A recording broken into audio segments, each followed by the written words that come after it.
सजिलो हुन्छ त्यहाँबाट भन्दाखेरि भनेर मैले यसमा वायरहरू जम्मै हेरौँ नि त्यहाँ कसरी म्यानेज गरेर कट गरेर यसमा गरेको थिएँ एन्ड अहिले अब यो एग्रोम पनि यहाँभित्र लुके जस्तो भइसकेको छ सो केही म्यानेजमेन्ट छैन अहिले होइन सो यतिबाट गरेर आएको छु अब पिसी ल्याएपछि मात्रै हुन्छ होला राम्रोसँग एडिटिङ चाहिँ त्यति बेलासम्म चाहिँ एउटा हातले सकिन्छ बुझ्नलाई खादु पहाल्न मिल्दैन के फेरि हातले मतलब एउटा हातले चाहिँ कसरी सामानहरु ठक्क ठाउँमा राख्ने त्यति हो पुस माग्न जस्तो भएको छ पुरै हुसुलाएर होइन त झन्डा हेर्नु झन्डा झन्डा नेपालको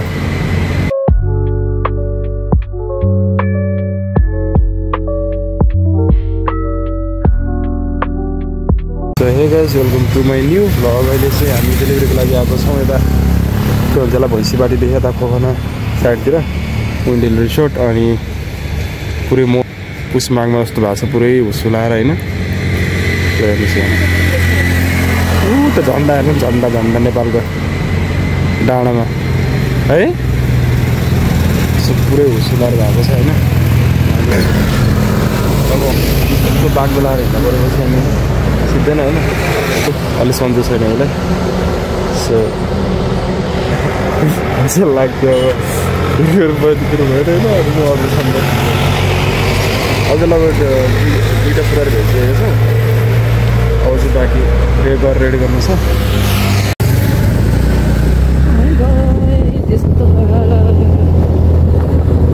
यता झन् कति चिसो झन् भगवान् यस्तो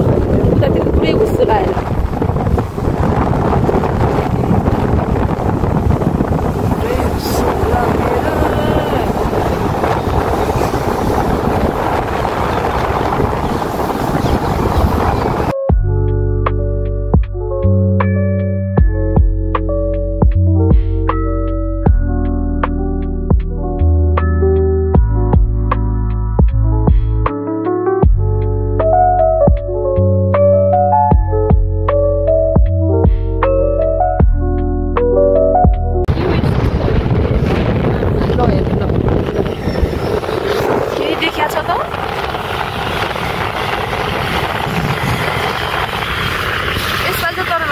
पर्छ होला काठमाडौँ पर्ने बेर चाहिँ हिँड्दा यसको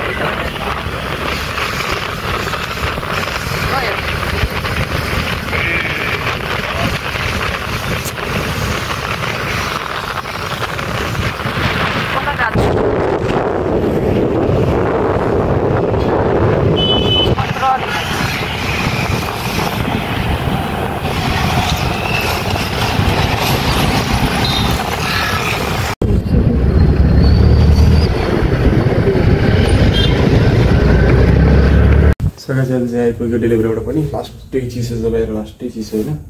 ट्रु ज्याकेट लाएर बस्नु परेछ है सो अब चाहिँ यसमा झाल्छु पहिला त्यसपछि गएर केक रेडी गर्नु लाग्छ अनि चाहिँ पहिला कफी खान राख्छु एउटा कफी खान राख्छु पानी तताइसकेको छु एउटा कफी खान्छ सबैजना सुत्नु भएको छ जाडो चिसो छ त्यही हो सो हामी चाहिँ कफी खानातिर लाग्छौँ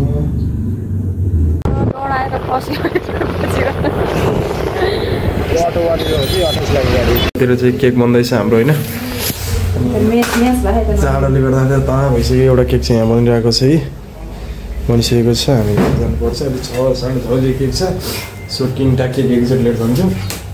एउटा चाहिँ भर्खरको दिएर आएँ अघि उताको दिएर आइयो कलङ्की र सैबुको सो त्यस्तै छ अनि ल त काम त्यसपछि यिनीहरू ठक्क पुछेर एउटा हातले सकिन्छ पुछ्नलाई खादु पहाल्न मिल्दैन के फेरि हातले मतलब एउटा हातले चाहिँ कसरी सामानहरु ठक्क ठाउँमा राख्ने त्यति हो मन नगर्नु ल ठाउँ कुन कुन फन्डेल कताको ठाउँमा छ हेरेर कता छ त्यो हेरेर नगर यसले गर्दा सबै धेरै फ्रिजमा राख्ने हैन त्यो धेरै भएको थियो फ्रिजमा राख्ने ए यही बाटो त रहेछ नि है मैले थाहा नि थिएन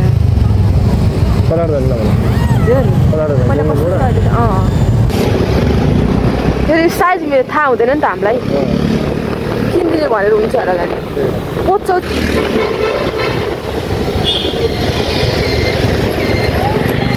फाइनली गाइस डेलिभरी पनि सक्यो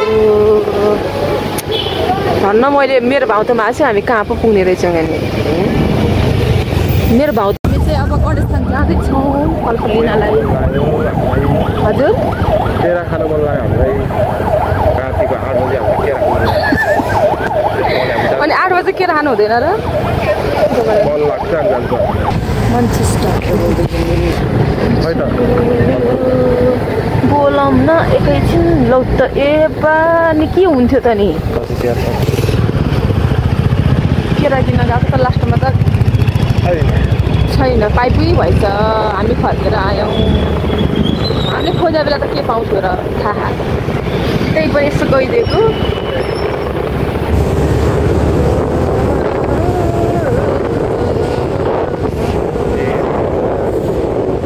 अहिले चाहिँ यहाँ पनि बन्द गरिदियो कि यहाँ हेर न कति उता राखेको देख्यो नि त है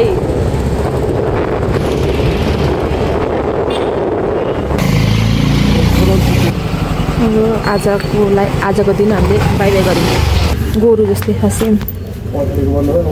हो अहिले चाहिँ के गर्दै थियौँ अहिले 11 बजिसकेको छ रातिको होइन अनि चाहिँ हामी त्यो भोलि बिहानैको केक छ सो त्यसको लागि सबै कम्प्लिट गर्दै थियो त्यसको अलिकति डेकोरेसनहरू अलिकति भन त्यस्तो त छैन तर अलिकति एक्ज्याक्ट बनाउनु टाइपको थियो होइन सो त्यही भएर चाहिँ हामी लाग्यो किनभने चक्लेटहरूको डेकोरेट आइटमहरू बनाउनु पर्ने थियो होइन अनि कुनै यो मेरो पेपर पनि सकियो क्या यो हो यो पेपर पनि सकिएको छ अनि यो दुईवटा प्रिन्ट गरेर पनि त्यो सानो यो अनि यो हार्ट र यो उसको एन्ड थाहा थिएन तर मैले एडिटिङ गरेर ट्याक्कै ग्यापमा पारेर वेफर साइजको पेपरमा ट्याक्कै दुइटालाई बिचमा पार्ने गरेर चाहिँ हालेर गरेको त ट्याक्कै निस्क्यो होइन सो ठिक छ केही छैन अब चाहिँ एडिटिङतिर लाग्दैछु सो मेरो एडिटिङ जो खत्तमै भइरहेछ आज भोलि होइन 2 भ्युज 3 भ्युज आइरहेछ अस्तिसम्म कति राम्रो भइरहेको थियो 30 भ्युज 24 भ्युज 25 भ्युज गइरहेको थियो राम्रो चलिरहेको थियो फेरि अब डाउन भइरहेछ होइन पिसी नहुँदाखेरि अलिकति झ्याउनै भइरहेछ सो पिसी चाहिँ लिएर आउँछु मैले ल्याउनु चाहिँ अब हेर्नु ल्यापटप त्यो ल्यापटपबाट चलाउँदाखेरि त्यो खासै यसको साउन्ड राम्रो आउँदैन होइन यसको यो पनि सपोर्ट गर्दो रहेछ कोही बेला गर्छ कोही बेला गर्दैन अटोमेटिक गर्छ अटोमेटिक गर्दैन अनि यसबाट गर्नुपर्ने हुन्छ किनभने ठ्याक्कै मलाई थाहा हुन्छ कि यसबाट एडिटिङ गर्न अलिक सजिलो हुन्छ त्यहाँबाट भन्दाखेरि भन्दा मैले यसमा वायरहरू जम्मै हेरौँ नि त्यहाँ कसरी म्यानेज गरेर कट गरेर यसमा गरेको थिएँ एन्ड अहिले अब यो एकोरियम पनि यहाँभित्र लुक्या जस्तो भइसकेको छ सो केही म्यानेजमेन्ट छैन अहिले होइन सो यतिबाट गरेर आएको छु अब पिसी ल्याएपछि मात्रै हुन्छ होला राम्रोसँग एडिटिङ चाहिँ त्यतिबेरसम्म चाहिँ जस्तो हुन्छ त्यस्तै हालिदिरहेको छु मैले अन्दाजीको घरमा साउन्ड पनि राम्रोसँग सुनिँदैन कि अनि त्यही भएर अब ल्यापटपको साउन्ड अलिक लो क्वालिटीमा आउँछ आउँछ त्यो सुनिरहँदाखेरि अलिकति उयो हुन्छ होइन एन्ड अब यसको यहाँको क्वालिटी हेर्नु होइन अनि त्यहाँको क्वालिटी हेर्नु नभएर ठ्याक्कै थाहा हुन्छ क्या सो अनि गरेको अनि यसमा ल्यापटपमा नि एडिटिङ गर्न मिल्छ त होइन एडिटिङ गर्न मिल्छ तर क्यापकटलाई राम्रोसँग सपोर्ट गर्दैन कि 720मा मैले पहिलाको पिसीमा चाहिँ 180मा मैले 180pमा चाहिँ मैले रेकर्ड गरेर हुन्थ्यो अहिले चाहिँ खालि त्यो के भन्छ प्रोक्सी कि प्रोक्सीमा के कन्भर्ट गरेपछि बल्ल 720मा पीमा चाहिँ एडिटिङ हुन्छ होइन सो त्यो प्रब्लम आइरहेछ अब अहिले चाहिँ म्यानेज गर्दै एडिटिङ गरौँ एन्ड अब चाहिँ कामहरू सबै सकिएको छ भोलि बिहान फेरि अर्डरहरू छ होइन सो त्यसको लागि अलिकति प्रिपेयर गरेर आएको थियौँ सो जम्मै कम्प्लिट भइसकेको छ अब चाहिँ एडिटिङ कम्प्लिट गरेर अपलोड गरेर सेड्युलमा छोडिदिन्छु भोलि बिहान आफै अपलोड भइहाल्छ 8 बजे सो ब्लगलाई चाहिँ यही गर्छु होला so thank you so much for watching this video I hope तपाईँलाई राम्रो लाग्यो राम्रो लागेमा लाइक कमेन्ट सब्सक्राइब गर्नु बिर्सिनु होला फेरि भेटौँ अर्को ब्लगसँगै त्यति बेलासम्मको लागि चाहिँ गुड नाइट